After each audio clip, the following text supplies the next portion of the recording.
Hello and a very warm welcome to the brand new edition of Policy Watch. I'm Kriti Mishra. Today we'll take a closer look at the National Mission on Interdisciplinary Cyber Physical Systems. The mission is being implemented by the Department of Science and Technology at a total outlay of 3,660 crore rupees for a period of 5 years. This is a comprehensive mission which would address technology development, application development, human resource development, entrepreneurship and startup development in cyber physical systems and associated technologies. 15 technology innovation hubs, 6 application innovation hubs, and 4 technology translation research hubs would be set up under the mission. And for more on this, I'm joined by Dr. K.R. Murali Mohan. He's the mission director and he's joining us through Skype from Chennai. In the studio, I have Mr. Subimal Bhattacharjee, cyber policy expert, and Mr. Munish Sharma, consultant, IDSA. Dr. Mohan, before we get into the specifics and nitty-gritties of this mission, please demystify the concept of cyber physical systems for our viewers. Well, the cyber physical system refers to the interacting with the physical entities in the cyberspace. So how do you interact with the physical systems? For example, if you take energy grids, transport sector, agriculture, health, these are all the physical, entities normally the governments would like to implement on the ground. When you would like to extend these services to the entire population, then we need to bring the technology. Those technology normally refers to the cyberspace. So the interacting with the physical systems in the cyberspace is what is referred as the cyber physical systems. Now, what are the technologies in the cyberspace? In fact, the information communication technology, entire gamut of artificial intelligence, the sensors, the activators, the data science, the quantum technologies, these are all the foundational technologies which contributes in realizing the cyber physical system, because CPS always at the systems level. So this is what generally the CPS refer to. Okay, yeah. Also, Dr. Mohan, it is said that future of science would be dictated by these associated technologies and connection between cyber and physical systems. Please take us through the salient features of this mission. Yeah, well, now this mission is recently approved by the Union Cabinet, and we are in a position to, initiate the mission maybe in the next month itself. Now, what this mission all about? Now, fundamentally, we are looking at creating a layer between what you call academics, industry, and the government. These are the three helix has to come together in developing those technologies. Now, as of now, the academic or the research community is one helix, and then connecting to the industry is, another issue. Now, the government is the third helix. Now, there is no proven model to bring them together as of now. Now, this mission fundamentally would like to create this particular vacuum, and by creating, as you mentioned rightly, the 25 innovation hubs across the country. Now, that is the layer which is going to work as a cushion between the three helix. That's number one. And number two, we would like to address the entire gamut of the technology development. So from taking the research to the product, the entire pipeline, like research, the prototype development, the technology translation, and then, connecting to the industry in finally bringing out a product. That is one segment of the mission. The second segment is the human resources and skill enhancement. These are the futuristic technologies. We have to prepare our young generations, know what type of jobs are going to be created, what type of new technologies that is going to change our entire, country.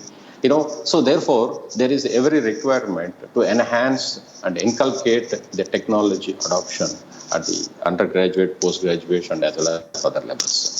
Of course, the third aspect, as you rightly told, the translational of the research. Now, the research community, they do a lot of research. In fact, we are number third in the world in terms of number of publications. In terms of products, we are not that many. So therefore, there is a gap. So how to fill this gap?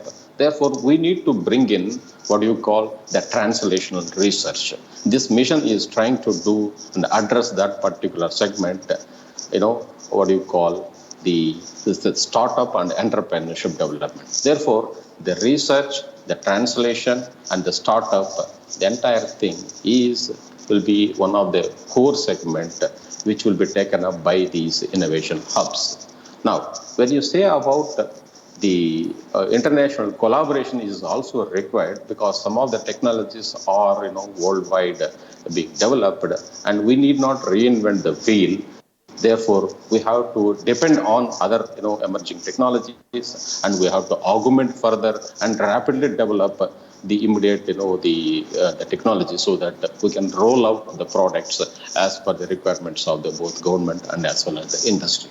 These are the broad segments this mission is trying to implement through these innovation hubs. Yeah. Right, sir. So the focus has to be on futuristic technologies. But talking about the importance of this mission, Mr. Bhattacharjee, the National Science Foundation in USA recognized the importance of CPS back in 2003. India has made substantial progress and strides in the cyberspace. How important is this mission for the progression of our country? I think this is a absolutely very important aspect of how you develop the whole cyber ecosystem in the country. Well, we might be late, but I don't think we are too late. We have a lot of talent in the country in this area. Now, how we channelize them, I was listening to Dr. Mohan very carefully, and I was always reminded of how DRDO functioned in many areas of research, where the whole aspect of academia, industry, and the whole DRDO entity, if you look at, it's not been a very successful story. How much of the technology that DRDO has done has actually been lifted by the industry, and how much of them have a real efficacy on the ground. So here, the most important thing would be how do you implement the whole program. You have a huge budget of 3,660 crores and to be spent in a span of just 5 years. So the pace at which technology is progressing, the pace at which artificial intelligence, deep learning, machine learning, all of these are getting into a lot of the devices and systems and directly impacting human lives today, need proper research, need a proper channelized way in which they are finally brought to the common man. A lot of that has to reside in the country. We cannot be looking at others. Obviously, the US has been one of the forefront in this cyber technology area. And we have had a lot of struggles even dealing on the technology front on the defense space with them. It's a different fact that things have improved in the last 10 years, but nobody is going to give us everything on a platter. We have something called the Defense Trade and Technology Initiative with the US, in which 6 programs were identified, but still we are seeing that we are not able to take it to a level where production and everything also happens indigenously. So I think there is a lot of consideration that has to come in, where the 3 sectors, the academia, the industry, and the government areas have to work in very close tandem so that the money is optimally spent. The timing is right. You don't have delayed anymore. You are a nation that is looking at the cyberspace with a lot of aspirations. You have a huge quality talent pool of engineers available in the country. Many of them are still jobless. So if all of this channelize into a real national picture, I think it's really going to benefit the country.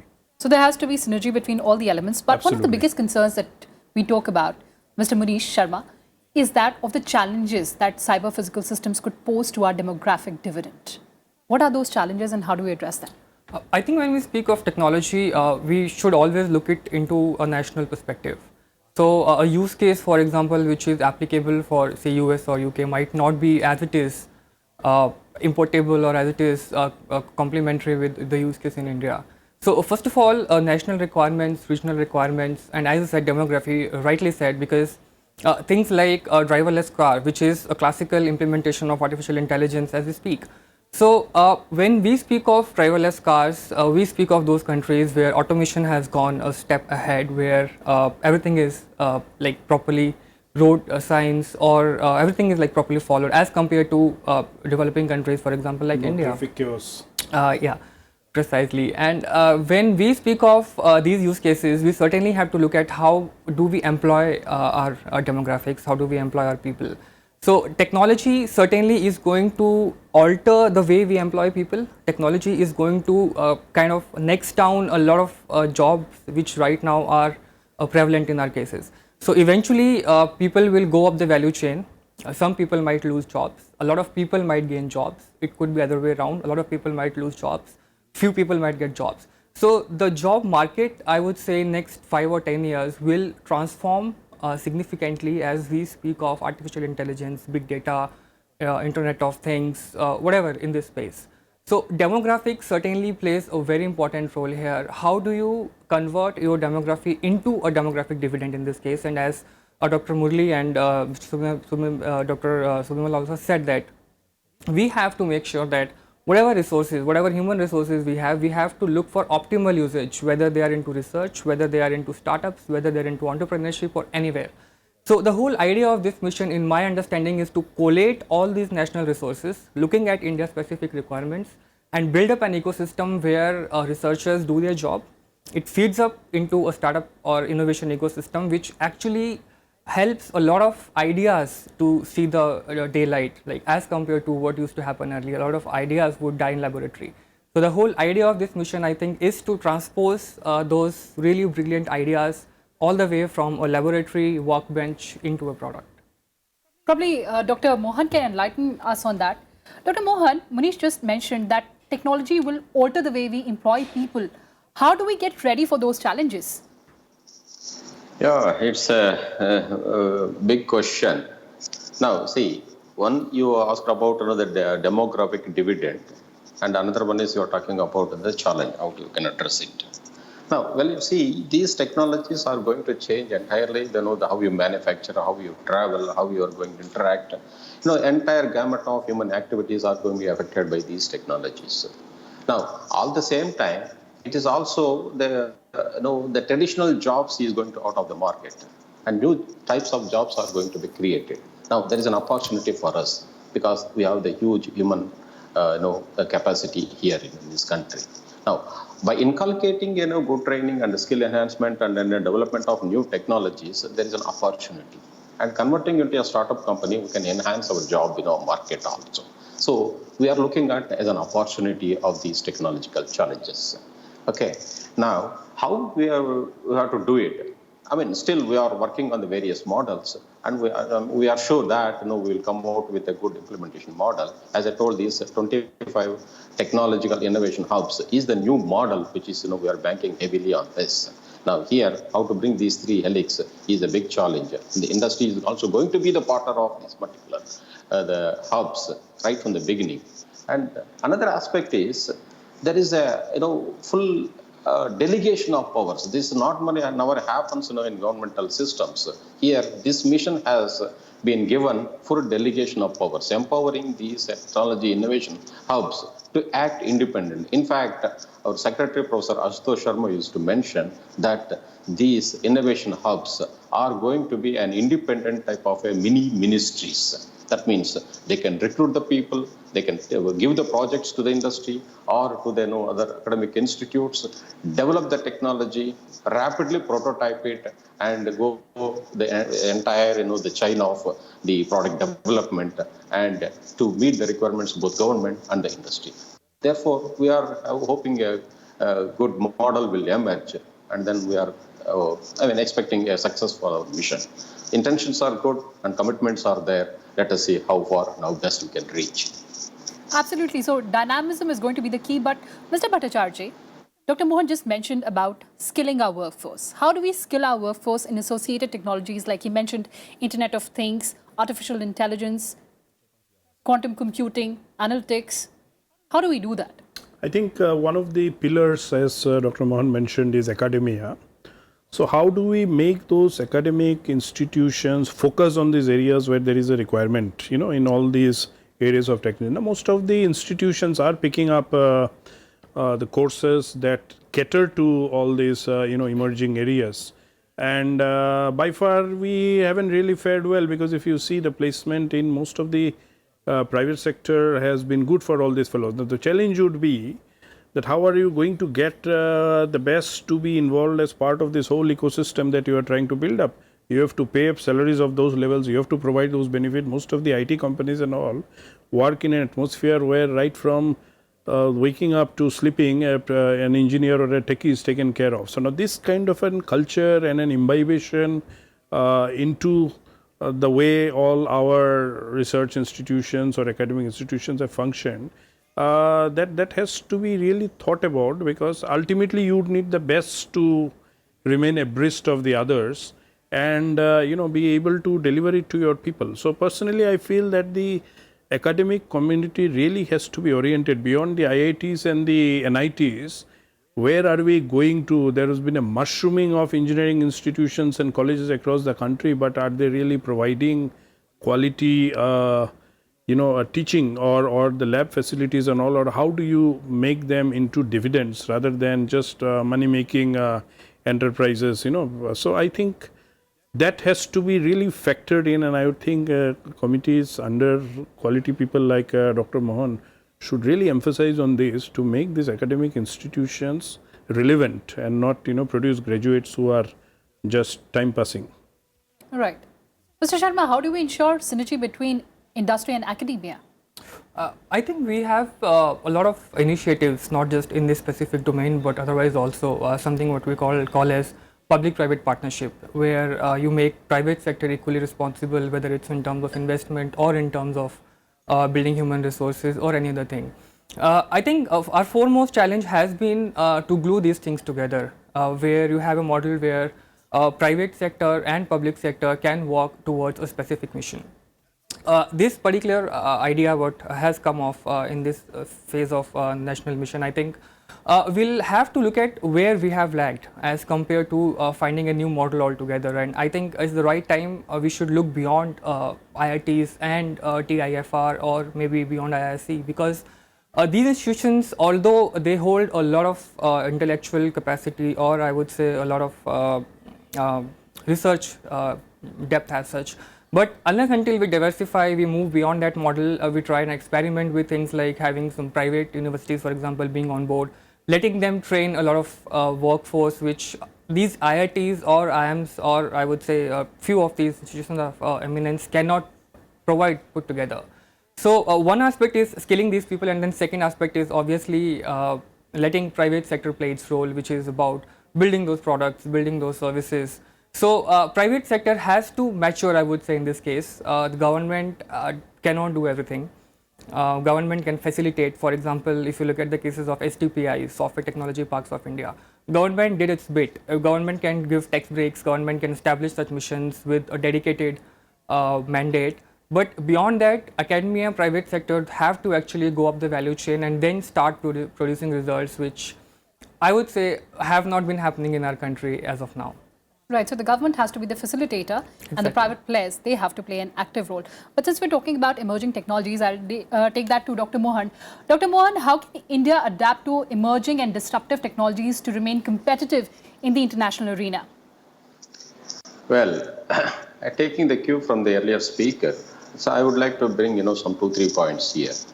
Now, when the mission is referring to 25 hubs, in fact, we are looking at the academic institutes as the focal points to create these hubs. We are not telling that it is only in IITs or IISc. Wherever the expertise is available, wherever the type of ecosystem is available, these hubs will be created. That's number one. Hello? Yes, sir. Go ahead, sir. So number two is, these we are planning to create.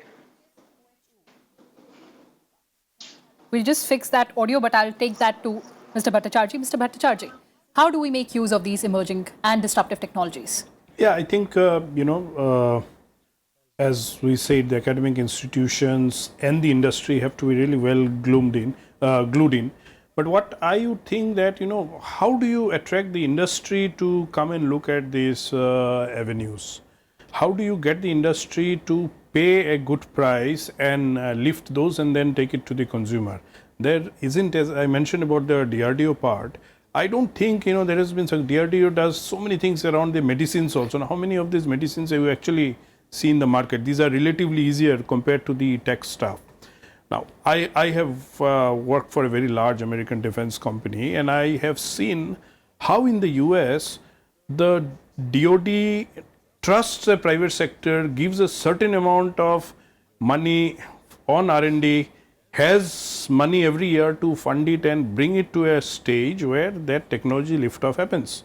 So can we build up a trusted system or trusted ecosystem in this country like this? Now, I'm sure there is a severe need to look at this, because I feel that there has been a trust deficit always. We never looked at a way where we can decide on the papers that this is our expectation and outcome of this amount of investment. We keep on interfering a lot. We try to dictate and don't allow someone to actually build up something and or take a call when the time comes. We have few programs in the MOD right now under the make model, which is not taking off because we decide on something, yet we can't culminate them into projects or prototypes moving forward. So I think Dr. Mohan's focus and team has really to look into these things which afflict the Indian system when it comes to implementation. However, as I said, the talent pool in this country is not less. How do you channelize them? How do you make them effective? How do you build that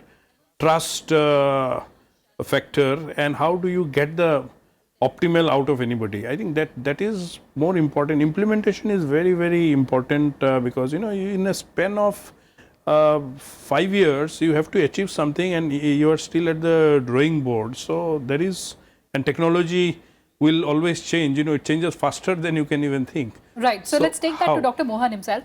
Dr. Mohan, Mr. Bhattacharjee is pointing out, how do we ensure effective implementation of this mission? Yeah, that's a great question, though we are pondering.